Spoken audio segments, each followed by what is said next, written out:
తెలంగాణ అంటే రాష్ట్ర చిహ్నంలో సహజీవనానికి దగ్గరలో ఉన్నటువంటి కాకతీయ తోరణం కావచ్చు, సామరస్యానికి దగ్గరగా ఉన్నటువంటి చార్మినార్ కావచ్చు, మన రాష్ట్ర ప్రతీకగా ఉన్నటువంటి బతుకమ్మ కావచ్చు, పాలపిట్ట, జమ్మి చెట్లు, ఇట్లాంటివన్నీ కూడా మన అస్తిత్వాన్ని కాపాడుకోవడానికి ఉంటాయి. ఎందుకు సార్ అంటే ఇవన్నీ లేకుండా చేసేటు వెనకాల ఏదన్నా కుట్ర నడుస్తుంది అనుకుంటున్నారు? ఏమో మరి నాకు తెలియదు. ఆయన తెలంగాణ సంస్కృతికి అస్తిత్వం ఏది ఉండొద్దు, ప్రతీకలు ఏమి ఉండొద్దు అని అనుకుంటున్నారో లేదో ఆయన నాకు వ్యక్తిగతంగా తెలియదు కాబట్టి నేను మాట్లాడలేను, చెప్పలేను. ఇవి తొలగించటం మాత్రం వాళ్ళిద్దరి మధ్యన ఉంటే పగా ప్రతీకారాలు ఉన్నాయో లేదో వాళ్ళిద్దరే తేల్చాలి. కానీ వాటి యొక్క ప్రభావం, వాటి యొక్క ఫలితం తెలంగాణ ప్రజలు అనుభవించడం తప్పది, అది కరెక్ట్ కాదు. ఆ ప్రభావం, ఆ కోపం ఏదన్నా ఉంటే తెలంగాణ ప్రతీకల మీద, అస్తిత్వ ప్రతీకల మీద చూపెట్టడం అనేది అది సంస్కారం కాదు. నేను చాలా స్పష్టంగా చెప్తున్నా. ముఖ్యమంత్రి లాంటి వారికి కూడా నేను విజ్ఞప్తి చేస్తున్నా ఏమనంటే, మీరు అందరి యొక్క ఆమోదం తీసుకొని ఒక ఉద్యమకాలం యొక్క అవసరాల్ని కూడా అర్థం చేసుకొని అస్తిత్వ చిహ్నాల యొక్క అవసరాన్ని, వాటి యొక్క గుర్తింపును, వాటి యొక్క ప్రాముఖ్యతను గుర్తించి వాటిని గౌరవించవలసినటువంటి ఒక సమయంలో వాటిని తొలగించటం ఏమాత్రం సమంజసం కాదు, సముచితం కాదు. ఆ పద్ధతి మార్చుకోవాల్సిన అవసరం ఉంది.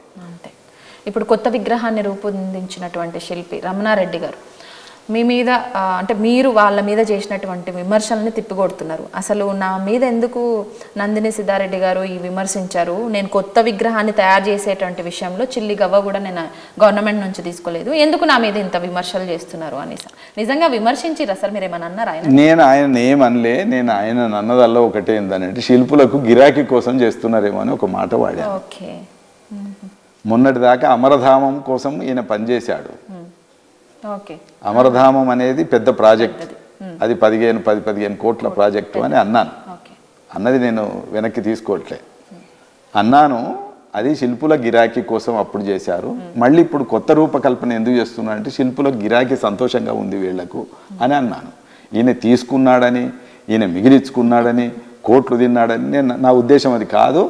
నా ఉద్దేశం అట్లా లేనప్పుడు ఆయన అట్లా ఆరోపించడం కూడా సరైంది కాదు. ఆయన నా విజ్ఞతకు వదిలేస్తా అన్నాడు, నేను కూడా ఆయన విజ్ఞతకు వదిలేస్తున్నాను. ఈ ఇద్దరి మధ్యన ప్రజలున్నారు, ప్రజలు తెలుస్తారు, ప్రజలున్నారు. ఆయన గత ప్రభుత్వ కాలంలో ఏమేమి వ్యవహారాలు లేదా ఏమేమి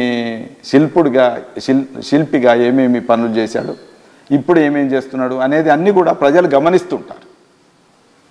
నేను ఆయన్ని కూడా ఏమి అనదలుచుకోలేదు, ఆయన విజ్ఞతకు వదిలేస్తున్నాను. నా విజ్ఞతకు ఆయన వదిలేసినట్టే ఆయన విజ్ఞతకు నేను వదిలేస్తున్నాను. కానీ ఇద్దరి మధ్య మాత్రం ప్రజలు ఉన్నారు, వాటన్నిటిని గమనిస్తున్నారు. ఆయన నన్ను ఖండించని నాకేం బాధలేదు. నాకు మిత్రుడే, నాకు తెలిసిన వాడే, అప్పుడు కేసీఆర్తో పరిచయం కావాలని నా చుట్టూ తిరిగినవాడే. నేను పెద్దగా పట్టించుకోకపోతే ఇంకోరు చుట్టూ తిరిగినవాడే, ఇంకెందరు చుట్టూ తిరిగి ఎక్కడికో చేరినవాడే. నేను ఇవన్నీ కూడా నేనేం మాట్లాడదలుచుకునే అవసరం లేదు. అది ఇప్పుడు మా వివాదం శిల్పుల వివాదం కాదు, మా వివాదం రాజకీయ వివాదం కాదు, కేసీఆర్ రేవంత్ రెడ్డి గొడవ కాదు మాది. నా వివాదం, నా వ్యక్తిగత వివాదం మాత్రం బతుకమ్మను తొలగించడం సరైనటువంటి పద్ధతి కాదు. బతుకమ్మను పునరుద్ధరించాలి, పునరుద్ధరించకపోతే అది తెలంగాణ తల్లిని గౌరవించినట్టు కాదు. దానివల్ల నేను నా పురస్కారాన్ని తిరస్కరించిన. అంతే. నేను ఇంకా ఎన్ని రోజులైనా నాకు వద్దు, నాకు రాజకీయ రంగులు నాకు ఆసక్తి లేదు, నాకు ఏ మాత్రం ఆసక్తి లేదు. నేను కొంతమంది మాట్లాడుతున్నారు బీఆర్ఎస్ అగ్రనాయకుల మెప్పు కోసమే. నేను బీఆర్ఎస్ అధికారంలో ఉన్నప్పుడు, అంటే అప్పుడు టీఆర్ఎస్ అది అధికారంలో ఉన్నప్పుడే వాళ్ళ ప్రవర్తనకు నడవడిక తెలంగాణ భావోద్వేగాలకు దగ్గరగా లేదని నేను పక్కకు జరిగాను. నేను చైర్మన్గా 3 ఏళ్ళు పనిచేశాను, 17 నుంచి 20 వరకు. 20 నుంచి 23 దాకా వాళ్ళు ఉన్నారు. 20 నుంచి 23 ఇంకొక 3 ఏళ్ళు ఉన్నారు నేను వదిలేసిన తర్వాత కూడా. ఈ 3 ఏళ్ళు నేను పదవిలో ఉండాలనుకుంటే నేను అట్లే ఉండేవాడిని. తర్వాత దాన్ని ప్రాంతీయవాదం తెలంగాణ మీద ఉన్న ప్రేమతోనే మాట్లాడాను, ఇప్పుడు కూడా అదే మాట్లాడుతున్నాను. నాకు ఈ పార్టీ ఆ పార్టీ అనే భేదాలు లేవు. ఇంకా వాళ్ళ మీద ఇంకొక ఆరోపణ కూడా నాకు ఎప్పుడు ఉన్నది, నేను ప్రకటిస్తూ వచ్చాను. అది కూడా ఏంటిదంటే తెలంగాణ రాష్ట్ర సమితి అది భారత రాష్ట్ర సమితిగా ఎందుకు మారిందో ప్రజల వైపు నుంచి ఒక కవిగా నేను అడిగాను. అది కూడా ఒక భావన ఉంది, నేను చెప్పాను. అది నేను ఆ మాట మాట్లాడుతున్నాను. అప్పుడు కూడా వాళ్ళని అడిగాను, వాళ్ళ వేదికల మీద కూడా అడిగాను, వాళ్ళ వేదికల మీదకి పోయి కూడా అడిగాను. మాకు కావాల్సింది తెలంగాణ చైతన్యం అమ్మ, మాకు కావాల్సింది తెలంగాణ అస్తిత్వం, జాతీయ రాజకీయాలు కాదు, తెలంగాణ అస్తిత్వం, తెలంగాణ చైతన్యం, ఇవి మాత్రమే మాకు కావాలి. అక్కడ మేము రాజకీయంగా అధికారంలో ఉన్నామా, పక్కకు ఉన్నామా, ఎట్లున్నామా అనేది కాదు. నేను ఒక కవిగా, ఒక సాంస్కృతిక రంగంలో పనిచేస్తున్నటువంటి ఒక కార్యకర్తగా నేనేం కోరుకుంటానంటే తెలంగాణ ఎప్పుడూ ఉన్నతీకరించబడాలి, తెలంగాణ అస్తిత్వం నిరంతరం పరిరక్షించబడాలి.